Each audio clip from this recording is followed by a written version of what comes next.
ಹಿಂದೂಸ್ಥಾನವು ಎಂದು ಭಾರತ ರತ್ನವು ನೀನಾಗು, ಕನ್ನಡ ಹಿರಿಮೆಯ ಮಗನಾಗು, ಕನ್ನಡ ನುಡಿಯ ಸಿರಿಯಾಗು.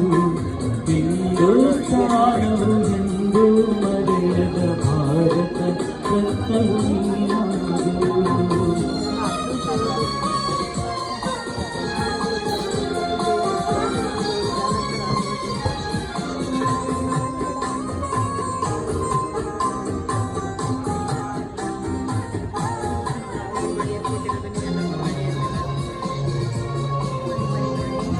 ಭಾರತ ದೇಶದ ಬಡವರ ಕಂಬನಿ ಒರೆಸುವ ನಾಯಕ ನೀನಾಗು. ಭಾರತ ದೇಶದ ಬಡ